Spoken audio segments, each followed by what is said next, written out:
Bonjour à toutes et à tous, bienvenue sur le podcast Virtuality, le podcast français dédié à la XR, c'est-à-dire à la réalité virtuelle, à la réalité augmentée, la réalité mixte, les hologrammes ou encore toute autre forme de technologie immersive. Je suis Olivier Godest, le directeur général du salon Virtuality, l'événement de référence sur la XR en Europe et en Amérique du Sud. Pour ce nouveau numéro, j'ai le plaisir d'accueillir Alain Goudet, directeur de la transformation digitale chez Neoma Business School. Cette école, reconnue dans l'univers des écoles de management, s'est appuyée à plusieurs reprises sur la technologie de réalité virtuelle pour proposer de nouveaux dispositifs pédagogiques à l'ensemble des étudiants de l'école. Nous allons donc pouvoir en discuter avec Alain, qui est à l'origine du développement de ces modules d'un nouveau genre. Bonjour Alain, comment allez-vous ? Bonjour Olivier, ça va très bien, merci. On est ravis de vous accueillir à notre micro aujourd'hui. C'est la première fois dans les podcasts Virtuality qu'on va pouvoir évoquer ce sujet de formation à destination des écoles de commerce, de business, on peut dire ça, et de management. Est-ce que vous pouvez du coup nous présenter un petit peu Neoma Business School et puis nous dire pourquoi et comment surtout, vous avez intégré la réalité virtuelle au sein de votre école ? Ok. Alors Neoma Business School en fait fait partie du top 10 des écoles de commerce françaises et travaille en fait aujourd'hui sur 3 campus, un campus à Reims, un campus à Rouen et un campus à Paris pour accompagner de l'ordre de 9500 étudiants sur l'ensemble de différents programmes, aussi bien des programmes de type post-bac que des programmes MBA en passant évidemment par le programme Grande École. Comment on en est arrivé à la réalité virtuelle ? En fait, en fin 2015, on a une cellule de veille qui regardait un petit peu les différentes technologies disponibles et je réalisais également ce travail de mon côté en tant que professeur de marketing. Et autour d'un café est venu justement le constat que la réalité virtuelle était potentiellement un outil intéressant pour la pédagogie parce que l'idée de départ était d'amener un contexte pertinent pour nos étudiants directement dans la salle de classe. Et c'est vrai que de fil en aiguille, en échangeant en fait sur cette technologie, on s'est dit que ça allait être intéressant de démarrer par la réalisation déjà d'un POC, Proof of Concept, donc de tester un petit peu l'idée, de voir comment réagissaient les étudiants et si le test était pertinent, de continuer sur cette voie-là. Donc c'est ce qu'on a fait assez rapidement avec un premier POC qui, d'un point de vue technologique, n'était pas extrêmement développé, mais en dépit des défauts finalement autour de ce POC, les retours des étudiants ont été extrêmement bons et l'objectif était atteint, c'est-à-dire qu'on constatait 2 choses. Ça nous permettait effectivement d'intégrer cet environnement extérieur directement dans la salle de classe et puis on avait, sans rien faire de plus, un effet waouh qui était effectivement assez fort. Alors dans le contexte de l'époque, c'est-à-dire début 2016, c'était effectivement très, très pertinent. De fil en aiguille, on en est arrivé à créer une première étude de cas utilisant cette technologie-là, donc de réalité virtuelle, qui était évidemment dans la discipline marketing, puisque donc, j'ai créé et conçu cette première étude de cas avec l'équipe qui est aujourd'hui l'équipe que j'accompagne, qui s'appelle le Learning Lab, donc au sein de Neoma Business School.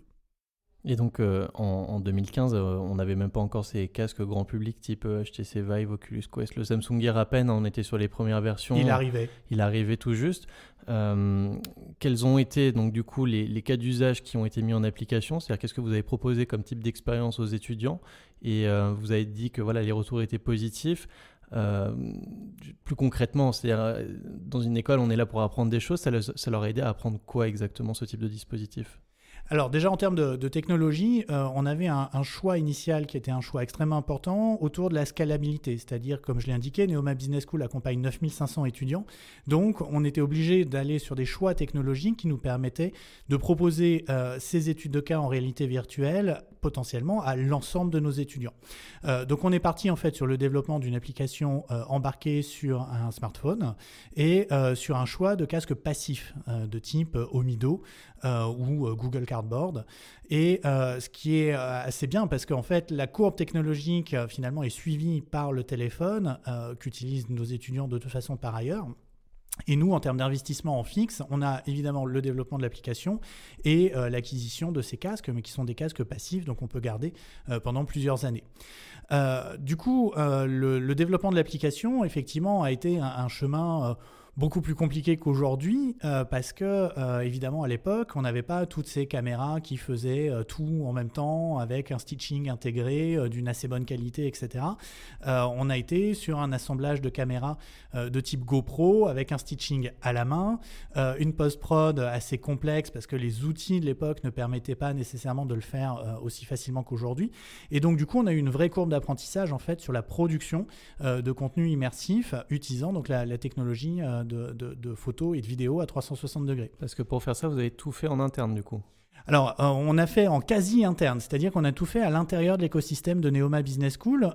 C'était, alors au départ, pas nécessairement une volonté, puis ça l'est devenu. C'est-à-dire qu'aujourd'hui, et ça c'est un peu un de mes bâtons de pèlerin, c'est qu'on considère, parce qu'on est une école de business, on ne va pas s'intéresser aux technologies et à l'innovation. Et en fait, l'objectif était de montrer qu'à l'intérieur d'un écosystème d'une école de commerce, on est tout à fait capable d'aller chercher des gens qui maîtrisent des technologies assez pointues, que ça soit de la captation 360, que ce soit le stitching, que ce soit l'assemblage, que ce soit la production de l'application, etc.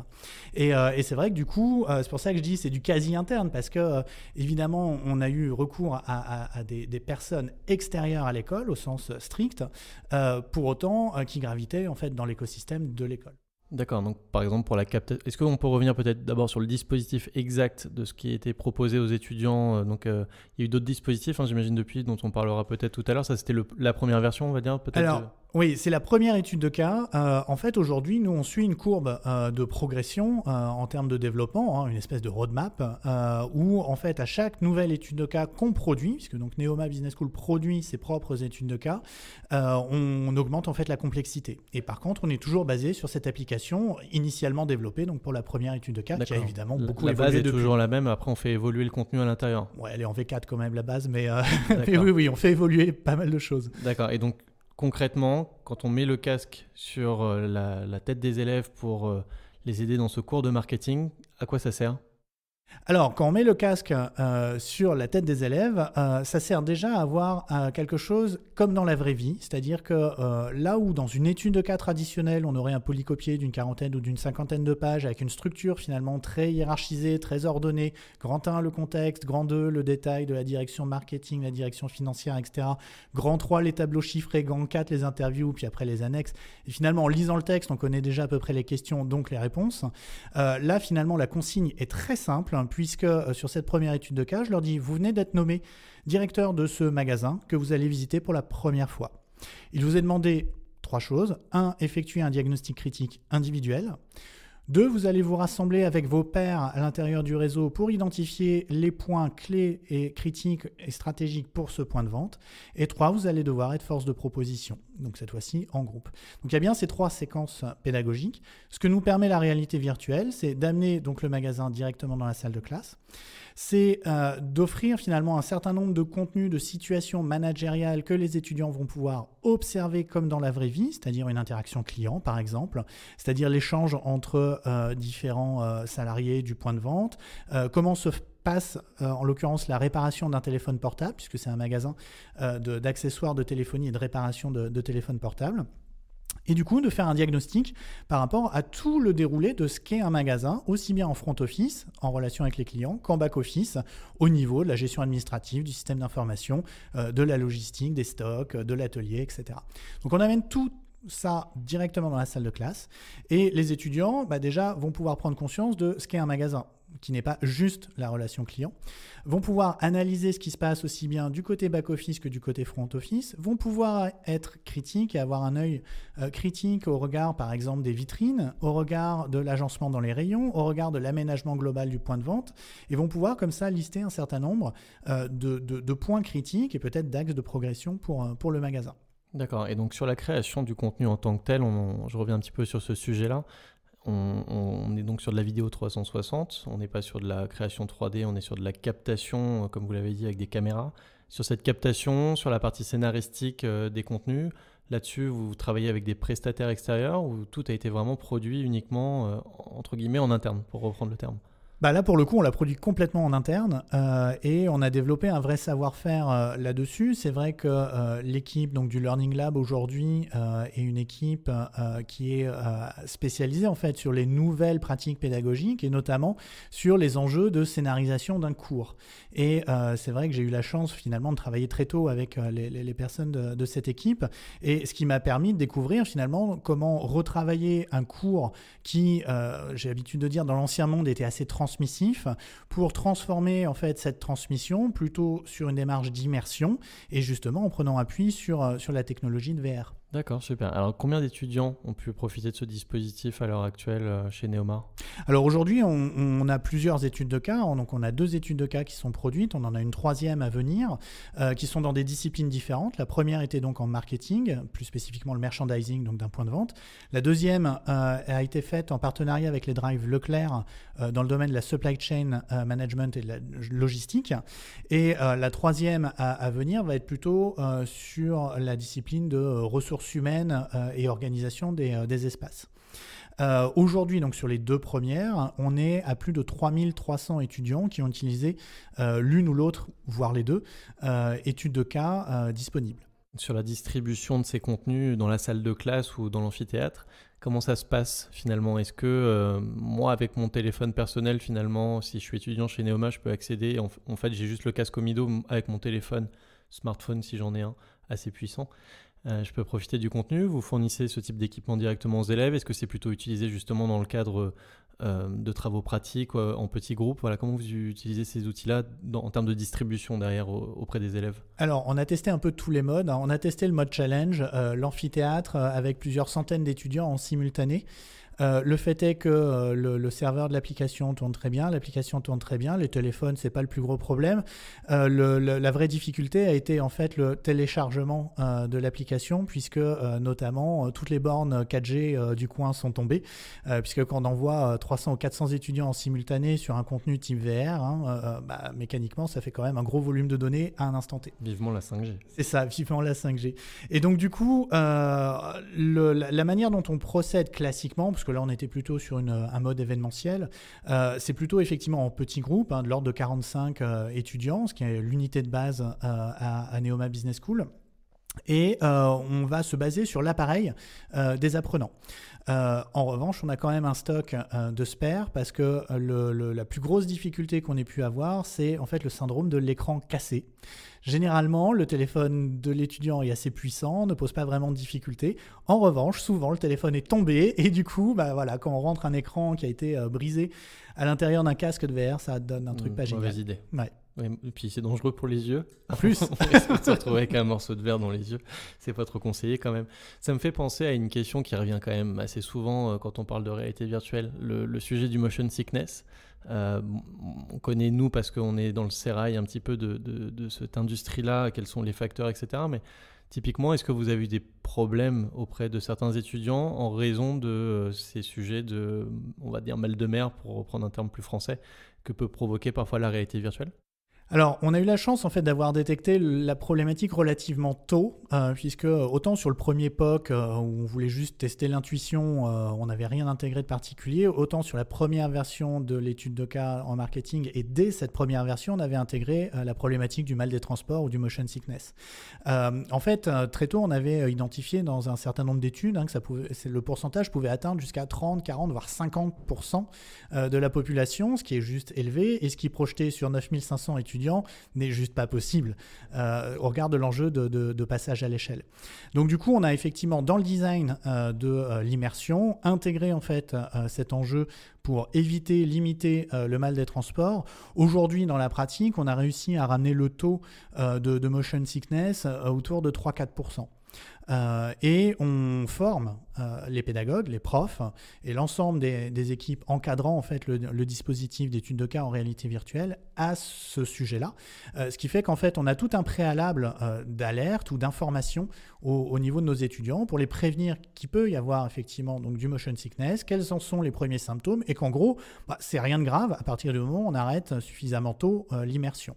Et dans le design, on est allé évidemment un cran plus loin puisqu'on peut vivre l'ensemble des études de cas soit en immersion, ce qui est évidemment le mieux, mais on peut également les vivre à plat à 360 degrés. Donc dans l'absolu, un étudiant n'est jamais mis à l'écart, que ce soit par un téléphone cassé, que ce soit par une problématique de motion sickness, on a prévu vraiment l'ensemble des cas de figure. D'accord. Et toujours sur les sujets de distribution, on a parlé tout à l'heure d'une distribution via téléphone portable utilisé dans les casques Omido. On voit cette année qu'il y a quand même un sujet qui monte sur notre industrie de réalité virtuelle, c'est le sujet des casques autonomes, qui apporte quand même une certaine plus-value par rapport à justement... on connaît les problématiques des casques qui sont utilisés avec le téléphone, la batterie qui chauffe, l'image de l'écran qui n'est pas toujours au niveau attendu. Est-ce que du coup l'arrivée de ces casques autonomes qui sont parfois à des prix quand même assez intéressants vous intéresse en tant qu'école pour vous équiper? Est-ce que c'est un palier pour vous qui va être franchi cette année justement avec l'arrivée de ces nouveaux casques ou pas?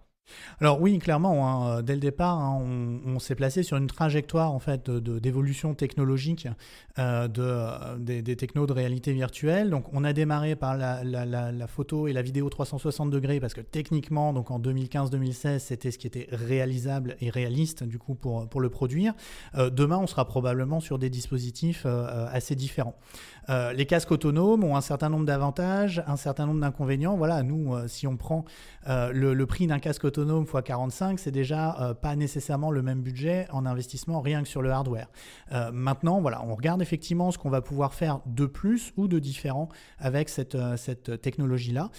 Mais pour le moment, en fait, la techno 360 degrés, j'allais dire simple, oui, on pousse les téléphones dans leur retranchement. Oui, la batterie chauffe énormément. Oui, généralement, ils n'arrivent pas très chargés, ils ressortent vides.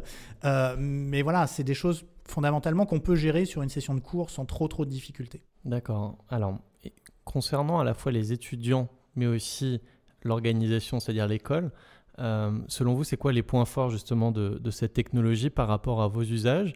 Et puis dans l'autre sens aussi, quels sont ses freins et ses limites? Et puis une dernière question dans cette perspective, c'est quoi les attentes que vous avez justement par rapport à l'évolution du marché, alors que ce soit et du côté on va dire hardware, donc matériel, mais aussi du côté peut-être de la production de contenu, parce que si vous êtes directement lié aussi à la production de contenu qui est fait en interne, peut-être que vous avez des attentes particulières côté caméra pour pouvoir faire une production encore plus efficace. Alors, déjà, sur ce que ça apporte, en fait, quand on a lancé ça en septembre 2016, beaucoup de nos confrères, en fait, sur le marché de l'éducation supérieure, nous ont dit « oui, c'est un gadget ». En fait, nous, on est convaincus que s'il y a bien un secteur dans lequel la technologie de réalité virtuelle a un réel sens, c'est justement dans la formation et dans l'éducation. On en est convaincus depuis le départ et pour le moment, les 3 à 4 années qui se sont écoulées nous donnent raison. On voit bien que d'un point de vue purement mainstream, la VR n'a pas encore nécessairement trouvé son marché. On voit que certains studios ferment. On voit que c'est un secteur qui est en naissance, qui doit trouver ses points d'appui pour pouvoir se développer. Et je suis convaincu que la formation est un des points d'appui importants en fait, de la technologie. Donc du coup, c'est vrai qu'assez tôt, et plus globalement en fait sur la démarche de transformation digitale de l'école, moi je travaille sur une approche de type test and learn. C'est-à-dire que quand on déploie quelque chose, on se met en situation de mesurer ce que ça apporte, la valeur que ça génère, au premier plan pour nos étudiants en termes d'expérience d'apprentissage, et on va évidemment garder ce qu'il y a de positif et faire évoluer ou changer ce qui marche moins bien. Donc on a fait ça pour la réalité virtuelle. Aujourd'hui, ce que ça apporte, c'est assez marrant, mais dès que vous mettez en fait les 40 casques de VR dans la salle de classe, vous n'avez encore rien dit, rien fait, les étudiants ne vous connaissent pas, qui vous disent « Waouh, ça va être génial ce qu'on va faire aujourd'hui ». Ils ne savent pas, rien du tout. Faut pas les décevoir après. Voilà, alors après, il y a un côté un peu challenge. Mais en fait, c'est vrai que c'est une expérience nouvelle en soi. Moi, je pose la question systématiquement à chaque démarrage de cours. En 2016, il y avait à peu près, en gros, 20% des étudiants qui avaient déjà utilisé au moins une fois la technologie de réalité virtuelle. Aujourd'hui, on est en 2019, ils ne sont encore que la moitié. Donc on voit bien que c'est déjà une première étape en fait pour eux. Donc du coup, on bénéficie du côté avant-gardiste, de l'image, etc. Mais il n'y a pas que ça. C'est-à-dire que, comme je l'ai expliqué, on importe en fait un contexte pertinent en termes de management directement dans la salle de classe. Donc déjà pour le prof, on va pouvoir rentrer en fait dans des dynamiques de formation et d'apprentissage en cycle court entre la théorie et la pratique. Typiquement, je vous parle depuis le début de diagnostic critique. Ok, c'est bien, mais comment on réalise un diagnostic critique ? Il y a déjà une première phase d'observation. Ok, comment on observe une vraie scène en entreprise, en management, à quoi on doit être attentif ? Dans un magasin, sur quoi on doit porter son attention ? Derrière, comment on va se mettre en situation de réaliser une analyse ? Une fois qu'on a les bons éléments, comment on fait des liens entre tout ça ? Là, on retrouve complètement le rôle du pédagogue, du prof, qui doit accompagner en fait la pensée, vraiment quasiment au sens ancien du terme, en termes de maïeutique, d'accompagner la pensée de l'apprenant pour le mettre en situation. Quand demain, il sera effectivement directeur d'un magasin, de pouvoir observer directement les bons éléments dans le point de vente, les bonnes interactions avec les clients, etc., et d'avoir les bons réflexes. Donc on est sur ce type de démarche et c'est effectivement extrêmement performant. Le troisième point, c'est qu'on est sur de l'immersion. Alors voilà, là on est entre spécialistes, mais finalement, assez souvent on m'a dit, ouais, ok, mais tu peux faire la même chose avec une vidéo à plat. Non, on ne peut pas faire la même chose avec une vidéo à plat parce que justement, ce qui change, c'est le fait d'être à la première personne et c'est le fait d'être en immersion dans la situation en question. C'est-à-dire qu'une fois encore, il n'y a pas de parti pris en termes de production. C'est-à-dire que comme on filme à 360, le caméraman ne va pas mettre l'accent sur une zone, un objet, un point précis. Tout est entre guillemets au même niveau, comme dans la vraie vie. Là encore, l'objectif, c'est d'amener une situation réelle directement dans la salle de classe. Le point suivant en termes d'apport, c'est qu'on est sur de la stimulation sensorielle, finalement, à un niveau assez élevé. C'est-à-dire qu'on va donner à voir une situation et le cerveau va l'interpréter comme s'il vivait réellement la situation. Quelque part, ça nous permet d'amener des heures ou des semaines d'expérience à nos étudiants alors qu'ils sont dans la salle de classe et qu'ils ne sont pas en entreprise. Donc on va comme ça pouvoir amener finalement de l'apprentissage de manière beaucoup plus concrète avec cette immersion, avec ces cycles courts entre la théorie et la pratique. Donc les avantages en fait en termes de pédagogie, ils sont extrêmement nombreux et on les a chiffrés. Et on va bientôt communiquer en fait les résultats d'une étude scientifique qu'on a faite sur le sujet et qui amène des résultats assez étonnants en fait. Et la techno de réalité virtuelle, par ce mécanisme d'immersion, est extrêmement puissante en fait en pédagogie. Donc on peut dire de manière assez certaine que vous allez continuer l'expérience sur les prochaines années. On n'en est plus au stade de l'expérience. Oui, l'expérience. Je parle d'expérience à vivre en fait finalement pour l'étudiant, puisque vous l'avez utilisé ce mot tout à l'heure. C'est vrai que c'est très important dans l'apprentissage. On peut lire des choses, on a besoin de lire des choses. Les vivre, c'est autre chose et c'est aussi ça qu'apporte cette technologie-là, à mon sens en tout cas. Et je pense que c'est la plus-value numéro 1 dans le cadre de la formation en tout cas. Oui, exactement. De toute façon, nous, on a une conviction qui est que, en fait, jusque-là, dans l'ancien monde, l'école traditionnelle réalise une espèce de one best way, c'est-à-dire un cours classique avec un prof qui livre de l'information depuis son estrade vers les apprenants qui sont en amphi. Ce mode-là correspondait très bien à ce qu'on souhaitait faire et à ce qu'attendaient les entreprises dans le monde du XXe siècle. Le problème, c'est que ça ne correspond plus du tout aux attentes des entreprises dans le monde actuel et a fortiori du XXIe siècle. Du coup, effectivement, on est convaincu en fait, qu'il faut aller sur une pluralité des modalités pédagogiques. La réalité virtuelle est une technologie qui nous permet donc cette immersion, qui nous permet cette création d'expériences directement dans la salle de classe. Mais pour autant, on a aussi la conviction que ça ne va pas représenter 100% des cours parce que, là encore, quand je présente un peu ces sujets-là, on me dit « Ah oui, mais alors donc du coup, vous fermez les salles de classe, vous licenciez les profs et tout se fera en réalité virtuelle. » En fait, dire ça, c'est méconnaître ce qu'est le processus d'apprentissage. Aujourd'hui, on sait avec les neurosciences qu'il y a à peu près 21 profils cognitifs d'apprentissage. Donc finalement, quand vous prenez une classe d'une centaine de personnes, vous avez 21 modes d'apprentissage différents. Donc du coup, on voit bien que c'est extrêmement pertinent de panacher en fait les modes d'apprentissage. Le présentiel en salle de classe avec le prof, l'apprentissage entre pairs, ce sont déjà deux modalités. Par la réalité virtuelle avec de la mise en situation de manière immersive, de manière très concrète, ce qui ne va pas remplacer l'immersion en entreprise sous forme de stage, etc. Ce qui ne va pas remplacer l'immersion dans la vie associative, ce qui ne va pas remplacer d'autres formes d'apprentissage. Donc en fait, là encore, on est sur un dispositif pédagogique que permet cette technologie-là, mais c'est un parmi d'autres. Et c'est bien ça qui fait la force de l'approche pédagogique qu'on essaye de déployer. Et bien justement, à ce propos, ça m'amène forcément à une question, puisque nous on parle de réalité virtuelle, mais pas que.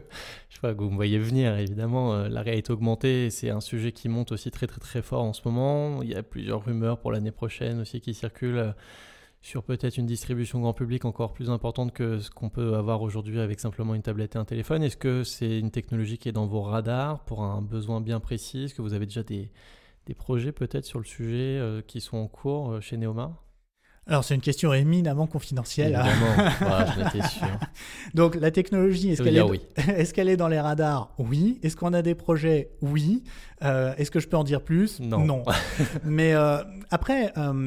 En fait, c'est une technologie qui est quand même assez complémentaire pour le coup de la réalité virtuelle. Donc là encore, on s'adresse a priori à un public de spécialistes, donc je ne vais pas revenir sur les définitions. Mais c'est vrai que la réalité augmentée permet d'intégrer en fait des objets numériques dans un environnement physique, pour faire simple. Du coup, il y a énormément d'applications qu'on peut avoir par rapport à ça. La première auquel tout le monde a déjà pensé ou pensera, c'est évidemment la visite d'un site, de nos campus, etc. Pour autant, moi je crois qu'il y a des choses qu'on peut faire en termes de pédagogie et là encore, c'est pour ça que je parlais de trajectoire d'évolution au niveau de l'école, c'est que en déployant les choses, et c'est pour ça qu'on est sur ces approches de test and learn, c'est que comme on a déployé auprès de plus de 3000 étudiants la technologie de réalité virtuelle, on en voit les avantages, on en voit les limites et on voit aussi ce qu'on peut faire avec des technologies connexes. Et pour moi, la réalité augmentée est en fait une technologie connexe qui va nécessiter de revisiter un petit peu les apprentissages que nous, on a déjà pu faire sur la techno de VR, mais qui va aussi nous permettre de faire des choses qu'on ne pouvait pas faire jusque-là. Donc oui, on va faire des choses. Donc à suivre de près. Et concernant l'industrie en général et à ce qu'elle peut vous apporter aujourd'hui, est-ce que vous avez des attentes là, sur les mois et on va dire l'année à venir, que ce soit au niveau du matériel ou justement de ce qui peut vous aider en termes de production? Est-ce qu'il y a des choses qui sont vraiment importantes pour vous, qui vont permettre de passer un palier ou pas spécialement? Vous faites confiance au constructeur pour vous fournir tout ce qu'il vous faudra? Pour le moment, je suis assez confiant parce que quand on regarde l'évolution sur les 3 dernières années, on en a parlé, les casques autonomes sont plutôt une assez bonne surprise et sont la suite logique. On n'a pas nécessairement d'attente particulière parce que pour le coup, la particularité qu'on a eue dans le développement en fait, de notre approche, c'est davantage de s'outiller avec les bonnes personnes, les bons outils, quasiment au meilleur de ce qui existe à un instant T. Donc du coup, c'est vrai que on a déjà quelque part les moyens d'atteindre nos objectifs en termes de production actuellement. En fait, on a les moyens d'aller beaucoup plus loin. Typiquement, on filme dans des résolutions et on fait les photos dans des résolutions assez nettement supérieures à ce que n'importe quelle caméra dite grand public offre aujourd'hui. Pourquoi on fait ça? C'est pas juste pour la beauté du geste technique, c'est que on intègre aussi la courbe d'évolution technologique des devices de restitution. Aujourd'hui, smartphone, demain peut-être des lunettes, après-demain peut-être encore autre chose, et ce qu'il y a de sûr, c'est que la résolution de l'image va aller en augmentant. Donc si nos images natives sont déjà dans des résolutions très élevées, ça va nous permettre de suivre pendant un petit moment l'évolution des devices. Donc on a essayé d'intégrer un petit peu l'ensemble de ces paramètres-là.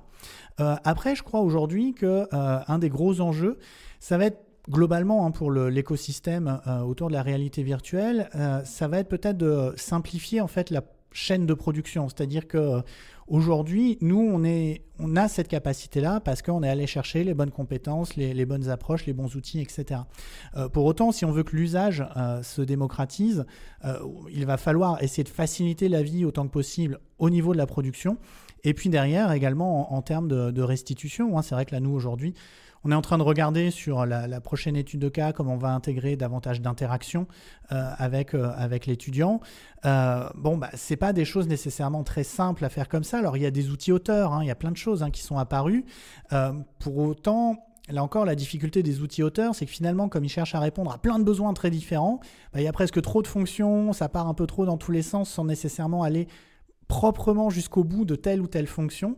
Et là, du coup, nous, on a fait le choix, pour le moment, de s'affranchir en fait des outils auteurs et de développer nos propres outils pour pouvoir produire nos propres études de cas. Ouais, comme beaucoup de créateurs, j'ai l'impression sur le marché de la XR qui effectivement développent des outils pour répondre spécifiquement à leurs besoins, mais on a vu ça dans d'autres secteurs d'activité, puis après au fur et à mesure, il y a quand même des acteurs majeurs qui développent des solutions qui, a priori, peuvent regrouper les besoins de tout le monde. On espère en tout cas que ça va se développer rapidement. Il n'y a pas de raison que ça suive une autre tendance, hein. C'est un grand classique de l'évolution dans le domaine des technologies, donc voilà, on est très attentif à tout ça en tout cas. Eh ben, merci beaucoup Alain, c'était hyper intéressant.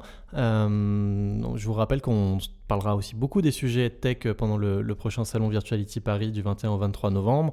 On a beaucoup d'exposants qui présentent justement des choses qui sont à destination du marché de l'éducation. Il y aura un beau pavillon aussi en partenariat avec EdTech France sur lequel vous pourrez retrouver certains de leurs membres qui travaillent justement sur ces sujets-là.